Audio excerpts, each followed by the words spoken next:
public and private sectors to form unions, associations, or societies for purposes not contrary to law shall not be upgraded. So, pagkakaintindi ko po dito sa Section 8 ay ang bawat tao ay may karapatan ng mabisang lunas ng mga hukumang pambansa tungkol sa gawang lumalabag sa pangunahing mga karapatan na pinagkaloob sa kanya ng saligang batas.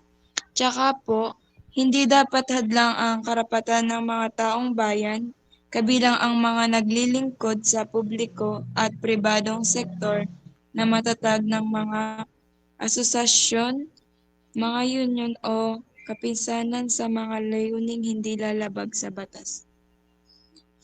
So, may additional information po ba kayo? Di po kaya ako masyadong ready download sa bago. May question po ba kayo? Yun lang po kasi yung pagkakaintindi ko or ng section 8. Ano man po?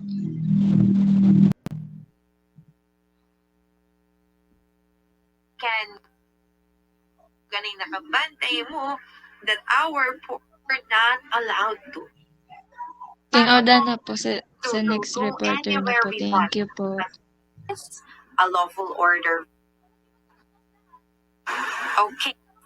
Access to official records. Good evening, That they are everyone. transparent. I will discuss Sweldo. the Section Okay. 9. Union. Private property shall not be taken for public use without just compensation. Ito'y nangangalaga na kung ang gobyerno ay nagnanais daw na gamitin ng iyong pribadong ari-arian para sa mga publikong layunin tulad ng mga pagtatayo ng mga paaralan, hospital at iba pa. Kailangan nilang magbigay sa iyo kailangan nilang magbigay ng sapat na halaga na katumbas ng halaga ng iyong ari-arian. Ang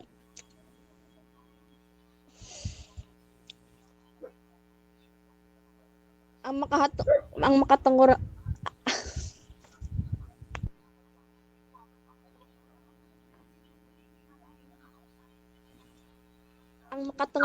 makatarungang kabayaran ay dapat nabatay sa kasalukuyang halaga daw ng ari-arian sa merkado.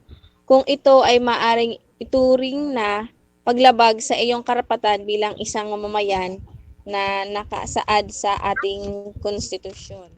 For example, or halimbawa, si Rica daw ay may-ari ng isang malawak na lupain sa gitna ng syudad at nagpasya ang lokal na pamahalaan na kailangan nila ito para sa construction ng isang pampublikong hospital. At ayon sa Article 3 na Section 9, hindi nila maaaring kunin ang lupain na pag-aari ni Rica nang hindi nagbibigay ng makatarungang kabayaran. Kaya bago nila makuha ang lupain, kailangan nilang bayaran si Rica ng halaga na katumbas ng kasalukuyang halaga ng ari-arian sa merkado. Halimbawa, ang halaga daw ng lupain ni Rica ay kasalukuyang 10 million, dapat silang magbayad ng kabayaran na hindi bababa sa halagang iyon. Yun lang may be exercised by the employed, both in the public and the private sectors, and also the unemployed. Moving on to right to just compensation. To understand this right, let's talk about the inherent powers of the state. These are the powers that the Congress and the President need in order to get the job done right.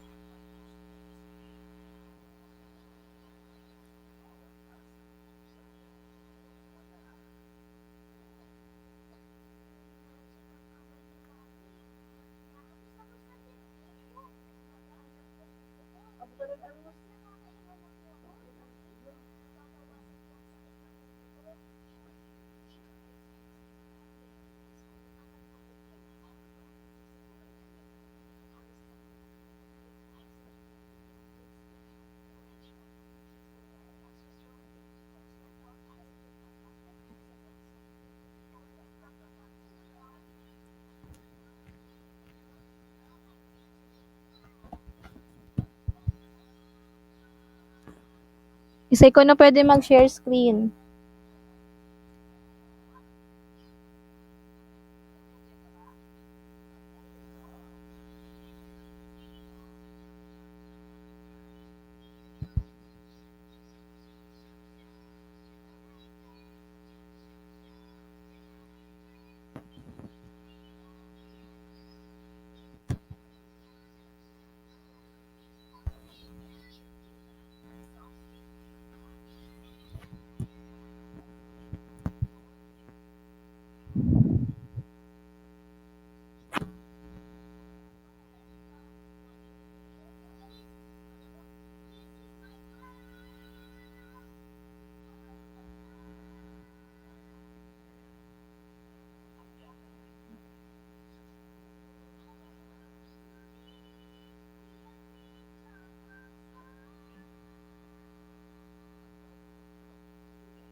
Hello po, share screen na guys.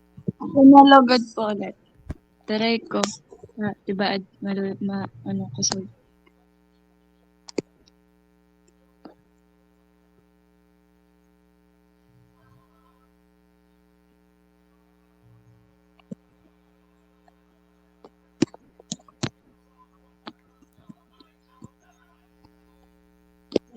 First, the police power.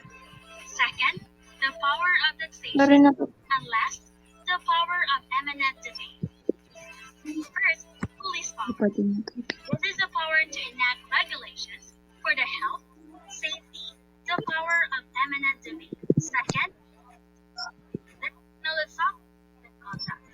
For example, in a contract of sale, the obligation that would stop the writ of habeas corpus to the police was justified. If you feel that you were wrongfully Ay, boras na ako sa barakado.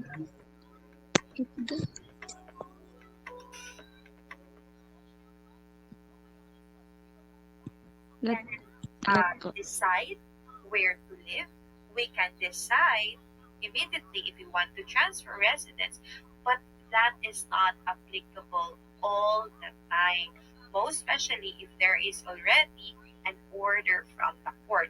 A good example is of our section 8 is it talks about our freedom of association and our right to join in trade unions. Ang pangutana, why is it kilabot mangyud in section 8 ang joining of creating and joining associations, unions, and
Ate, hindi kaya. Ako na raw may try ko. Maluya kaya po internet ko. Sorry.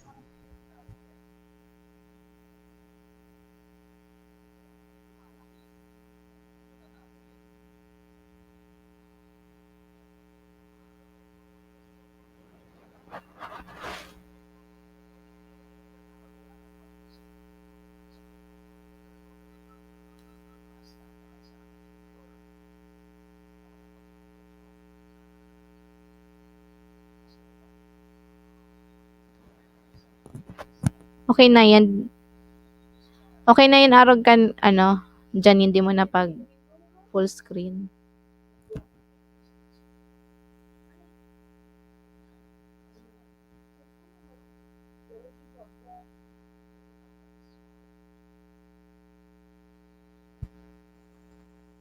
Okay, so good evening everyone. I will discuss the section 10.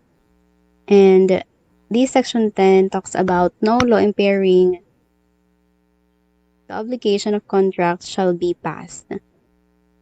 So before my explanation, I would like to define first what is impairment or yung impairing obligation and contract for us to better understand what is this section about.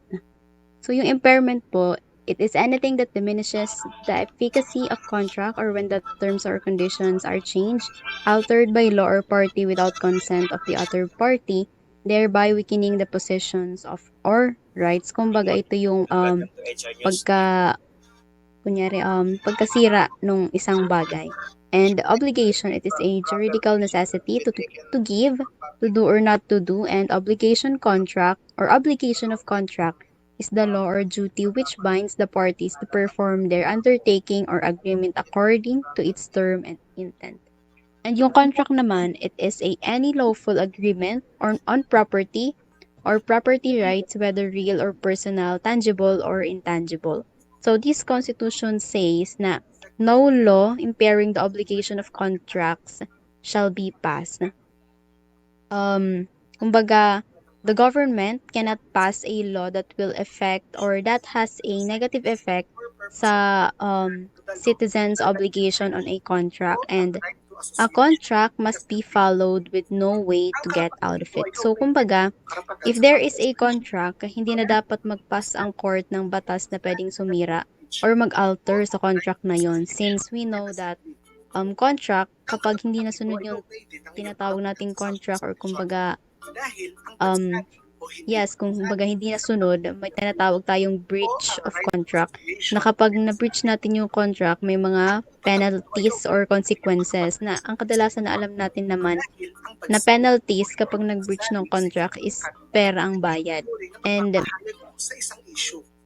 gaya ng sabi ko kanina na yung obligation sa contract or yung obligation ng tao sa contract is to fulfill kung ano man yung responsibility ng tao kung ano man yung responsibility ng tao dun sa contract na yun, and hindi makakaalis yung tao sa contract kung hindi pa tapos yung time frame. And basically, this section means that a law cannot be made that would stop a contract from being enforced or from changing or altering the way to get out from it, and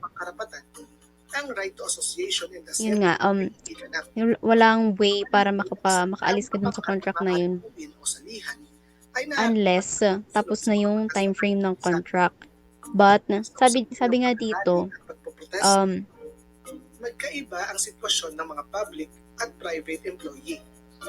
Okay, sabi nga dito, walang law na pwedeng maipasa para ma-interfere or para masira yung contract na yon.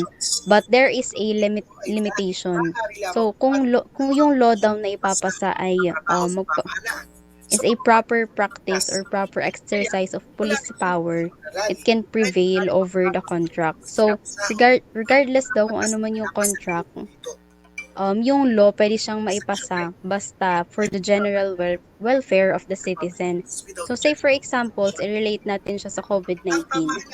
Say for instance, si Kim, may business siyang sabihin natin sa food court, and then mag-rent niya siya ng space sa loob ng mall for a year. But nangyari yung COVID-19, and then sabihin na natin nagpasa yung government natin na hindi pwedeng lumabas ang lahat ng tao kasi nga because of the health risk. So ang mangyayari is that yung contract na pinagpirmahan ni Kim, and then yung staff sa mall na kung saan magpa-process nung rent niya, ay pwede na yung hindi mangyari or hindi mangyari. Kumbaga wala na munang business na mangyayari nga kasi may lockdown. So, walang mangyayaring breach of contract doon kasi yung pag-exercise ng police power ay yung exercise ng police power is nasa good side. Kumbaga, for the general welfare naman. Kaya sabi dito, kapag yung law daw na ipapasa ay for general welfare naman and a proper practice or exercise police power, pwede siyang maipasa and pwedeng hindi na masunod yung contract na pinagpirmahan ng both parties. So again, this section tells that no law impairing the obligation of contracts shall be passed. And yun lang. To put it simply, walang batas na pwedeng maipasa walang batas na ipapasa na pwedeng Ano ang magagawa ng isang ordinaryong mamamayang kagaya natin? walang batas na pwedeng maipasa na pwedeng sumira sa contract. So, yun lang po yung part ko. Thank you. Do you have any additional information? Pabalik na lang sa report ni Mylene. Nagets naman po. Yes po.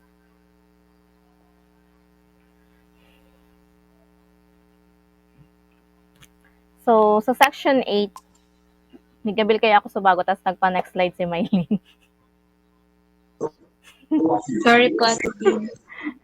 So, sa section 8, the right of people to assembly and association. So, same lang ito doon sa right to freedom or yung right to self-expression ng isang tao. So, tayo bilang isang pag naging empleyado ka man o hindi, bilang isang tao na lang is may karapatan tayo na sumali or umanib or hindi sumali. Choice natin yun kung sasali tayo or hindi sa mga tinatawag na union. So, okay.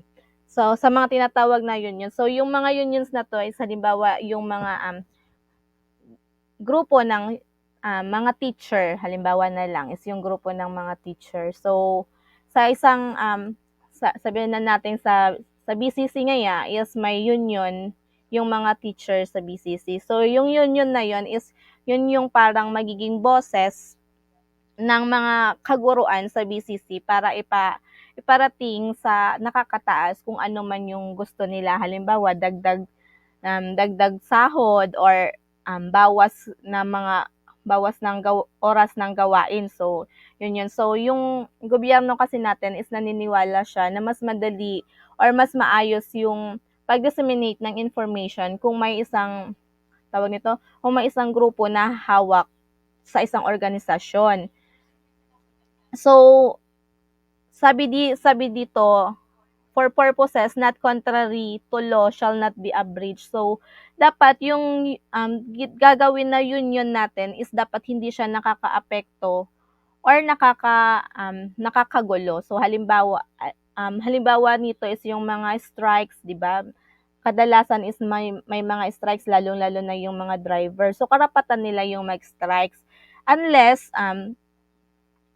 ipagbabawal lang yon kapag unang-una is wala silang permiso para mag-strike. Second is yung strike na ginagawa nila is nakakagulo na talaga. Tapos pala, yung mga government employee is hindi siya pinapayagan na mag-rally or mag-conduct ng strikes, rally, ganun. Kasi nga, kahit pa naman sila tatalak sa kalye o mag-rally-rally ngaya, kung hindi naman yung tawag nito, halimbawa ngaya yung yung sa DepEd yung sa DepEd na lang ngaya or yung basta sa gobyerno, yung mga empleyado sa gobyerno is hindi sila pwedeng hindi naman ibig sabihin na hindi pwede mag-rally is hindi na talaga magra-rally. So, karapatan pa din nila yung mag-rally. Yun nga lang, wala din namang mangyayari doon sa itinatawag nilang mga hinaing sa mga inirereklamo nila is wala din naman. Halimbawa, gusto nila ng dagdag na aumento sa sahod, yung mga nagtatrabaho sa gobyerno. For example, ngaya, yung mga nagtatrabaho sa DSWD is gusto nila ng dagdag sahod. Kahit pa, sabi natin 24 hours silang nasa kalsada nagrarally, walang mangyayari doon kasi yung mga government employee, may batas silang sinusunod, 'di ba? Kasi nga under sila may mga rules and regulations, may mga tinatawag yan yung SG salary, yung mga grade salary, grade 1, grade 2, arugkan. So wala din naman mangyayari doon. So basta dito sa section 8 is karapatan natin mapa-public or private sector na mag-forms ng mga union. Yun nga lang mas pabor yung mga rally-rally, mga unions na yun kapag nasa private sector ka. Kasi pwede ka paboran ng nasa gobyerno. Pero pag nasa public and government sector ka, wala din naman mangyayari kasi gobyerno mismo yung nagpapasahod sa'yo. So, yun po. Tapos naman doon sa section 9, yung report ni Janine, yes, Blaine.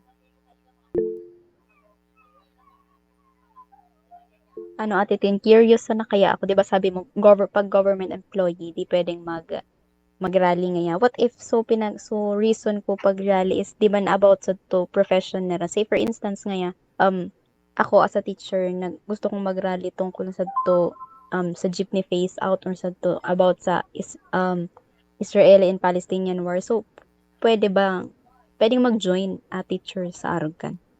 Yes, Curious na. actually diri man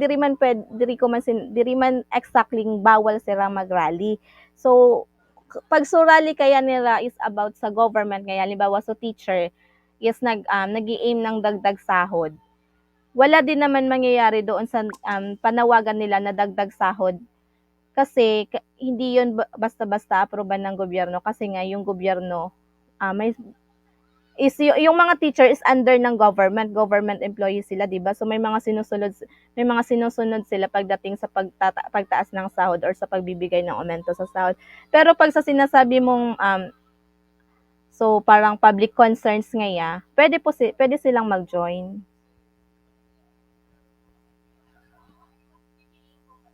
Okay, Ate Tin, thank you. Curious na kaya. Thank you, Ate Tin. Tapos sa section 9. Sa power of section 9 sa private property shall not be taken for public use without just compensation. So papasok na dito sa section 9 yung inherent power. So 'di ba may tatlong inherent powers tayo? Ano nga 'yan? Power of eminent domain, tapos sa darwa, nakalimutan ko. Wait. Taxation? Oo, power of taxation, tapos Police power ata.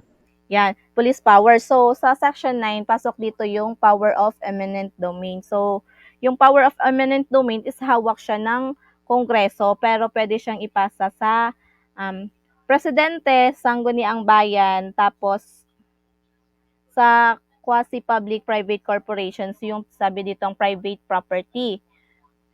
So, yung quasi-public private corporation, example dito is yung PLDT, Meralco, tapos PNR. So, di ba, for example na lang ngayon si PNR. So, di ba, alam naman natin yung PNR is Philippine National Railways. So, for example, yung lupa na kinatitirikan ng bahay nila Blaine is, tawag nito, dadaanan siya ng train kasi nga magkakaroon ng parang train ngaya from sentrong Iriga down to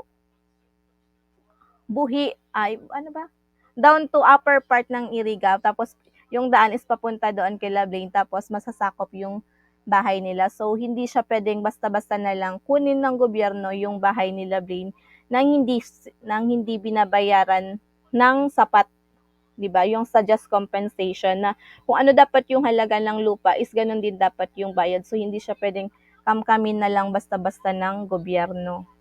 Hindi siya pwedeng basta-basta na lang latagan, kuriles ngaya para sa to train.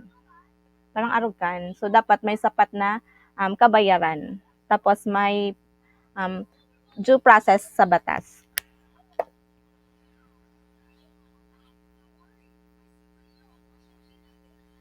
So, sa 10, daman masyado.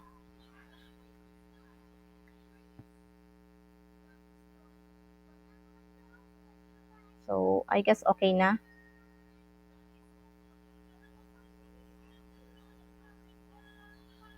Nag-screenshot na lang ako.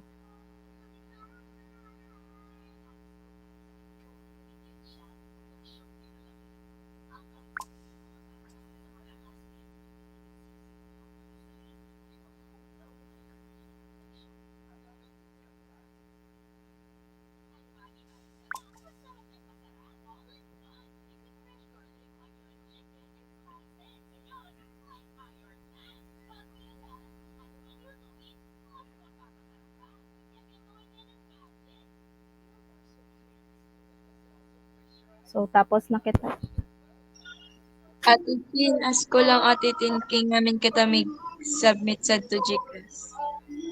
Diri Or na, usada na lang. usad na lang, araw katong dati. Sige po, thank you. Opo.